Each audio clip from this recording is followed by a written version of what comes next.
আমাদের এই জীবনে অনেক কাজ করি আমরা। কারোর লক্ষ্য উদ্দেশ্য এমপি হওয়া, কারোর লক্ষ্য উদ্দেশ্য বড় ডাক্তার হওয়া, বড় লোক হওয়া, অনেক উদ্দেশ্য আছে। আমরা অনেক কিছু করি, কিন্তু আবার সবকিছু রেখেই চলে যেতে হয়, ঠিক না? আরেকটা জিনিস বোঝেন, দুনিয়াতে কেউ আপন হয় না। যে বউ আপন, 2 ঘন্টা আপন তাকে 4 ঘন্টা ঝগড়া করে, আসে না নেই? যে ছেলে আপন, সে 2 ঘন্টা কথা শুনে তো 4 ঘন্টা কথা শোনেন না, ঠিক না বেটি? যে ভাই আপন, সে ভাই 2 ঘন্টা আপন আর 2 ঘন্টা পর।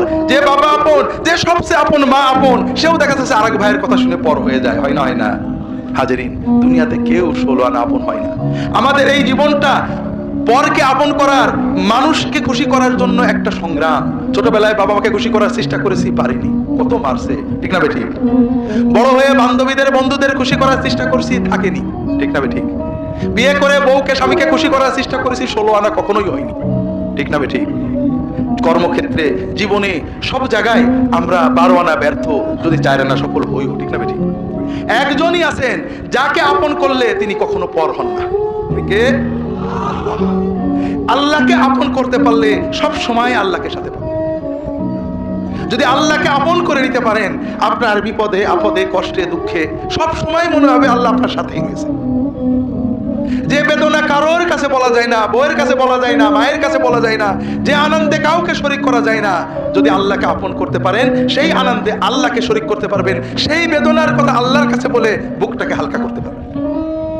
কথা কি বুঝতে পেরেছেন? কাজেই ভাইরা, আসেন না সবাই নিয়ত করি যে এত সহজ কাজ আমরা নিয়ত করলাম, আল্লাহ আমার বাকি জীবন যতটুকু আছে, 1 দিন হোক আর 100 বছর হোক, আমি তোমার ওলি হওয়ার চেষ্টা করব।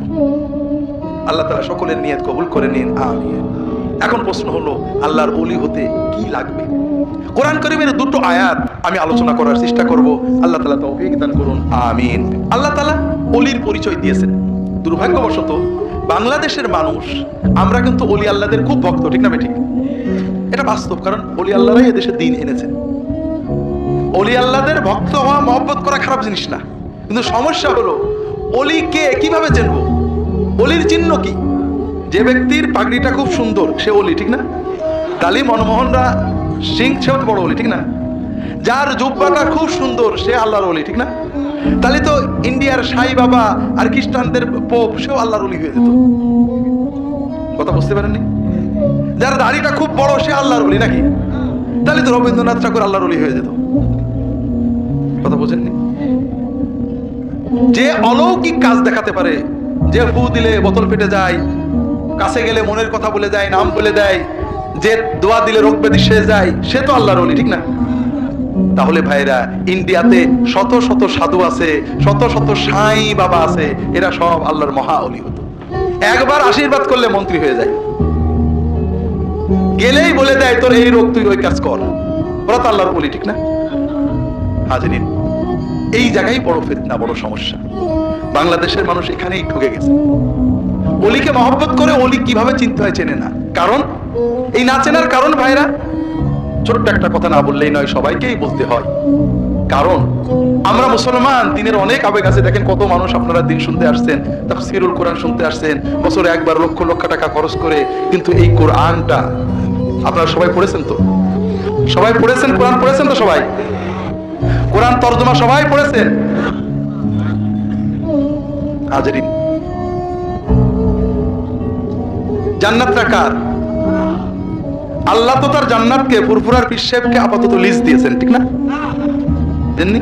তবে অন্য কোন পীরকে তো লিজ দিয়েছেন, না হলে মৌলানা সাহেব কোন দলের নেতাকে তো লিজ দিয়েছেন। জান্নাতটা কার? আর কোরআনটা কার?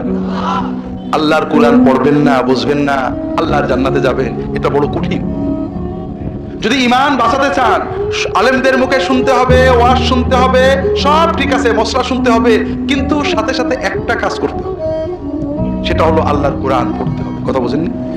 কোরআন না পড়ার কারণে হুজুরেরা আমাদের একবার এই কান ধরে টানে, আর একবার এই কান ধরে টানে, যে যা বলে আমরা দৌড়াই।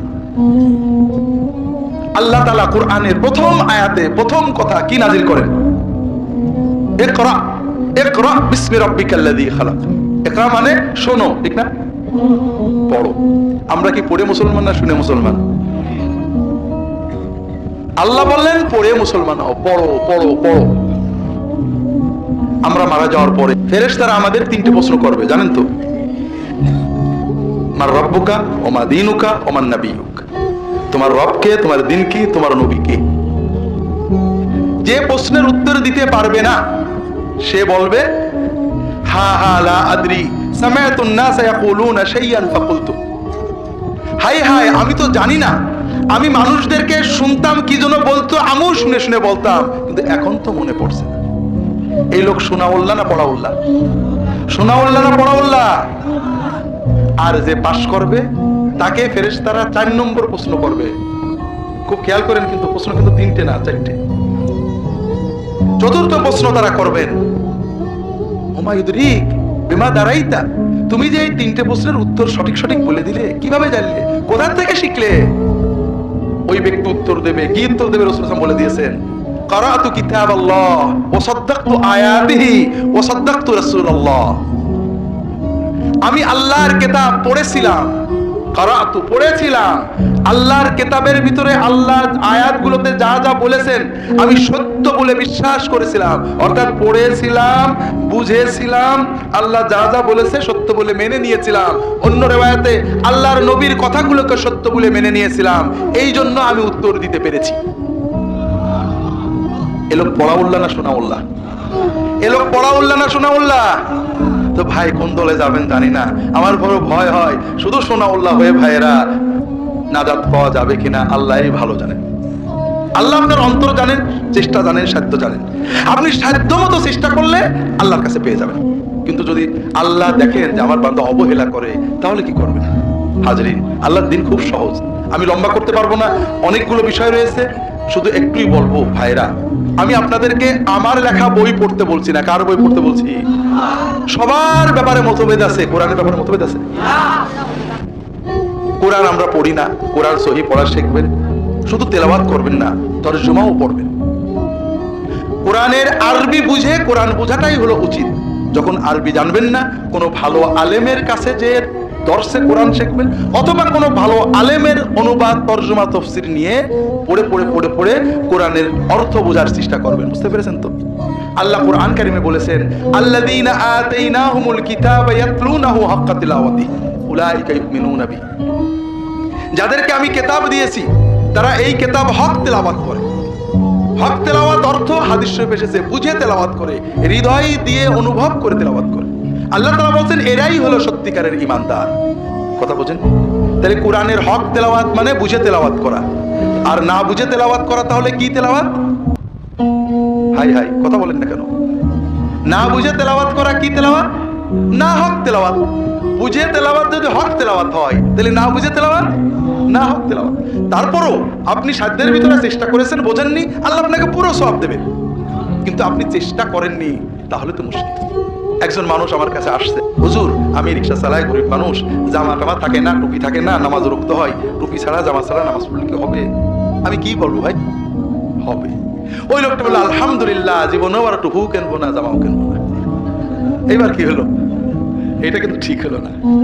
আপনি কোরআন বোঝেন না, আপনি পড়বেন না, পড়বেন, আপনি চেষ্টা করেছেন, আপনার সাধ্যের ভিতরে যতটুকু করেছেন ওটাই হবে।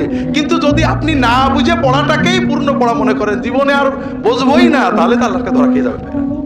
আমরা অনেকে ওলামায়ে কেরাম কোরআন বুঝে পড়াকে ভয় পান, কোরআন বুঝে পড়ে ভুল শেখে কিনা।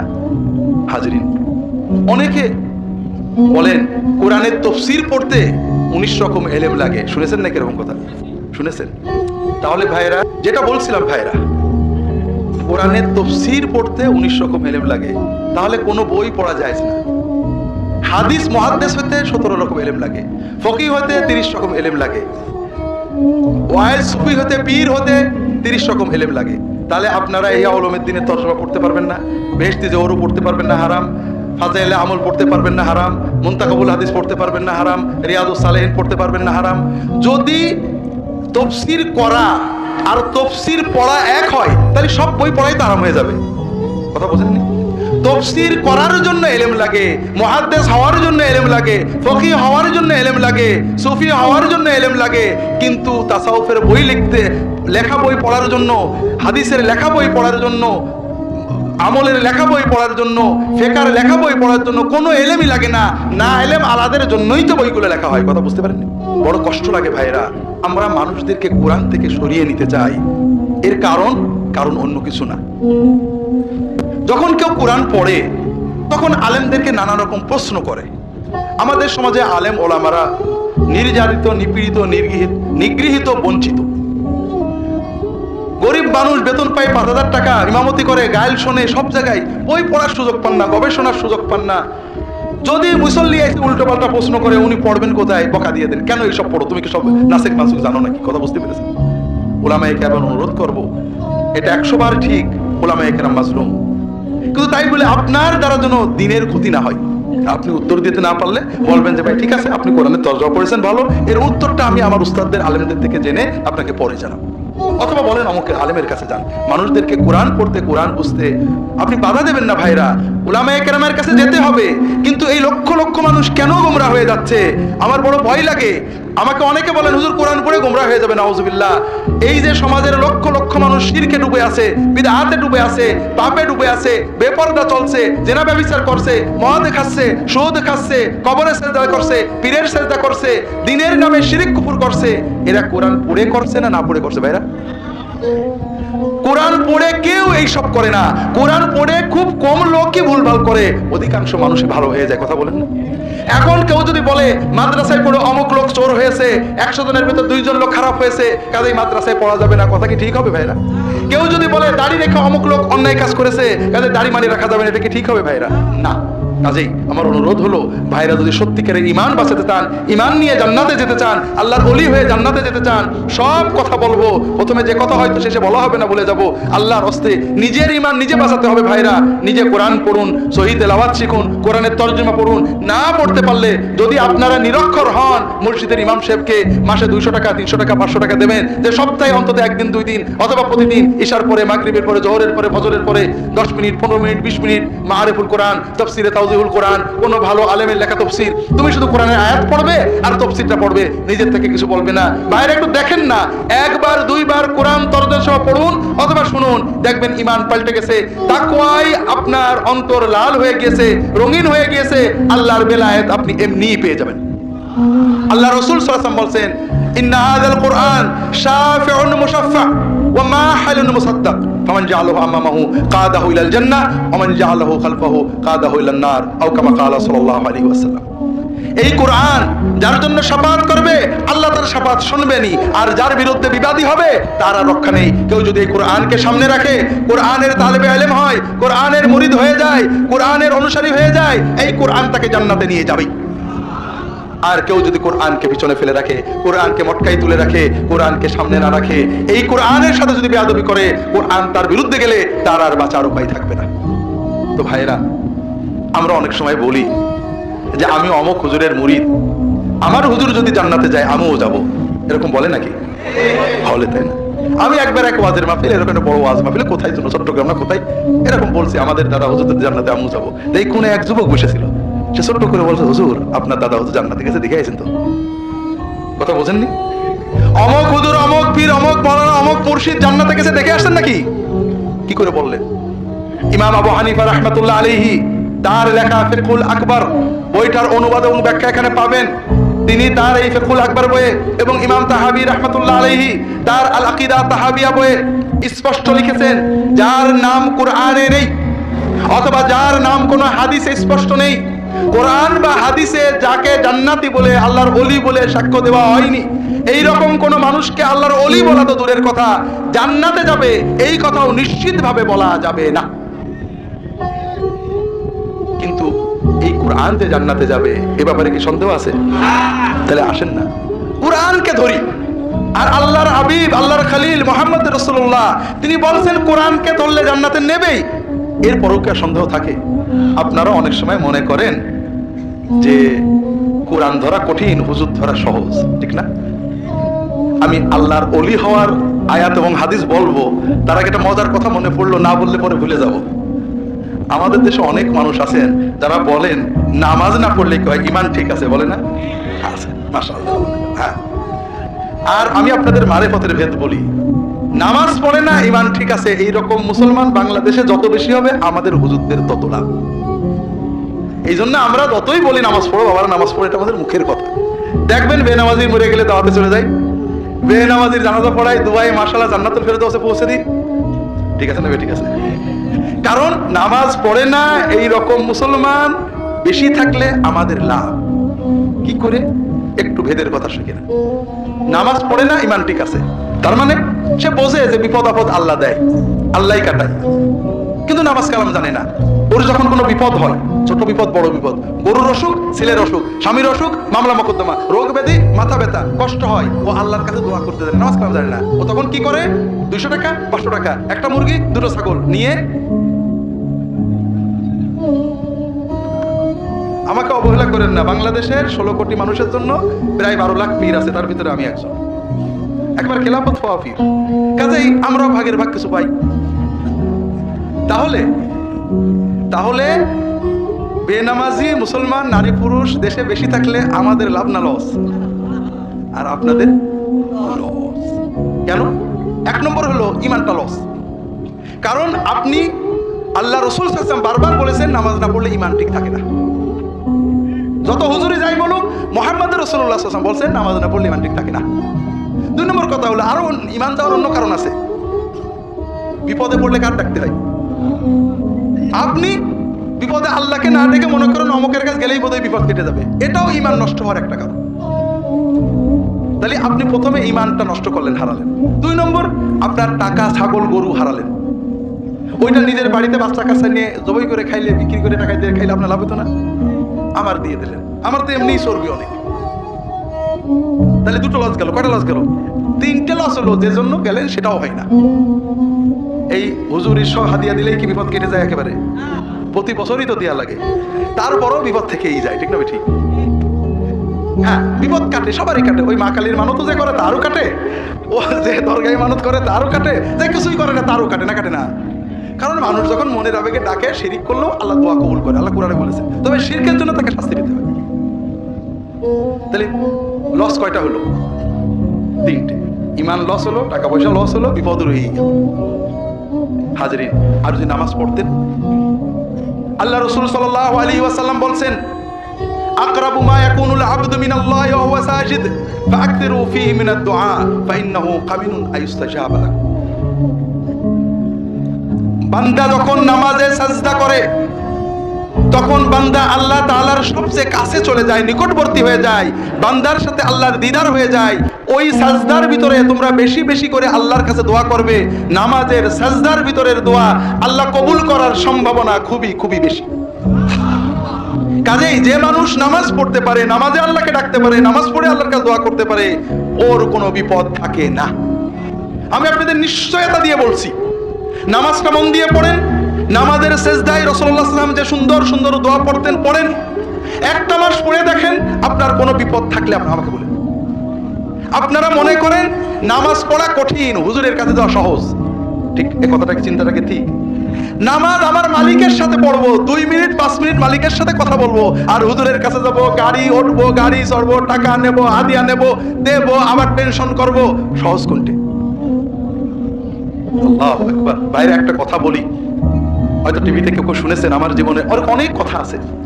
ইসলামিক টিভিতে তখন প্রোগ্রাম করি, আমি কোন কোন দিনে প্রোগ্রাম করি, লাইভ প্রোগ্রাম, জানে তো সবাই। টিভি প্রোগ্রামের আগে বসে আছি, কিছুক্ষণ আগেই পৌঁছে যেতাম। হঠাৎ এক ভাই এসে আসি, ঢাকা একেবারে বাইতুল মুকাররমের কাছে, ওখানে কি যেন বিজয়নগর না কি নাম, যাই হোক, ওইখানে বাসার বাড়ি। বলছেন যে হুজুর আপনার প্রোগ্রাম নিয়মিত শুনি, আপনারও তো তাবিজ নিতে এই সমস্ত যারা করে ওদের কাছে যাইতে নিষেধ করেন, কিন্তু আমি খুব বিপদে পড়েছি, এখন কি করবো, সুন্নাতের আলোকে কোনো আমল আছে কিনা একটু বলেন। তো ভাই কি বিপদ? আমার একটু জমি আছে ঢাকার ভিতরে, জমিটা এক ডেভেলপারকে দিচ্ছি, জমির জন্য দলিলগুলো ডেভেলপারকে দিতে হয়। তো জমির দলিলগুলো ডেভেলপারকে দিছি, সে কাগজপত্র রেডি করে এগ্রিমেন্ট করে আমার টাকা দেবে ইত্যাদি। কিন্তু এখন সে দলিলও করছে না, টাকাও দিচ্ছে না, আমার দলিল ফিরিয়েও দিচ্ছে না। আর এইসব ডেভেলপাররা খুব প্রভাবশালী হয়, সন্ত্রাসী বসে। হুজুর আমার এখন ভয় আছে, আমার জমিও গেল, আমার টাকাও গেল, সবই গেল, কি করবো, কি করবে আমি তো আর জানি না। এখন আমি তাকে বললাম যে ভাই, আল্লাহকে ডাকতে হবে। আপনি তাহাজ্জুদের নামাজে উঠে আমার রাহেবেলার বই থেকে 2টো দোয়া শিখিয়ে দিলাম, যে এই দোয়াটা আপনি পড়বেন তাহাজ্জুদে সেজদায়, যে অন্তর দিয়ে অর্থ বুঝে আপনি আল্লাহর কাছে ডাকতে থাকবেন, হয়তো বা আল্লাহ বিপদ কাটে। এছাড়াও তাহাজ্জুদের পরে, নামাজের পরে এই দোয়াগুলো করবেন। 2-3 সপ্তাহ পরে উনি চলে গেছেন। 2-3 সপ্তাহ পরে বা বোধহয় 1 মাস পরে, আমার ঠিক ভালো মনে নেই, হঠাৎ দেখে আবার আসছেন উনি। তো হুজুর আলহামদুলিল্লাহ একটা সুসংবাদ আছে। তো কি হয়েছে? তো হুজুর কয়েকদিন আগে, 2-3 দিন আগে বললেন, হয়তো আমার ভালো মনে নেই, ওই ডেভেলপার এমনি এসে দলিলগুলো আমার দিয়ে চলে গেল। তাই বললাম আলহামদুলিল্লাহ, আল্লাহ তো দয়া করে বিপদ কাটিয়েছেন। বলে হুজুর কিন্তু অন্য একটা বিষয় আমার মন খারাপ লাগছে। কেন ভাই?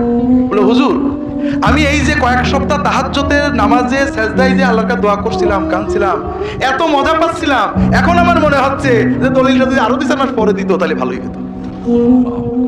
ভাইরা, আল্লাহর ইবাদত, আল্লাহর সাথে কথা বলা যে কত মজা পাইলেন না?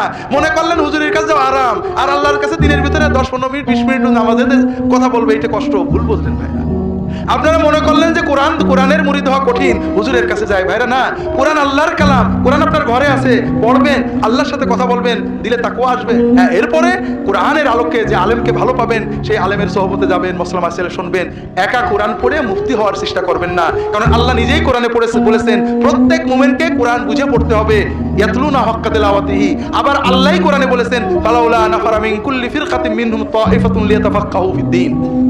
প্রত্যেক জনপদের ভিতরে কিছু মানুষ বেরিয়ে যেতে হবে, অনেক দিন গবেষণা অধ্যয়ন করে দ্বীনের ফিকহ অর্জন করতে হবে, ফকিহ হতে হবে। কাদের কোরআন বুঝে পড়া আর ফকিহ হওয়া এক জিনিস নয়। আপনি কোরআন বুঝে তাকওয়া অর্জন করবেন, মাসলা মাসাইলের জন্য আলেমদের, কোরআনের আলোকে যে আলেমকে ভালো পাবেন, যে আলেমকে মুত্তাকি পাবেন, যে আলেমকে হকপন্থী পাবেন, সেই ধরনের আলেমদের সোহবতে যে ফিকহ শিখবেন, মাসলা শিখবেন। আল্লাহ তাআলা তৌফিক দান করুন, আমিন।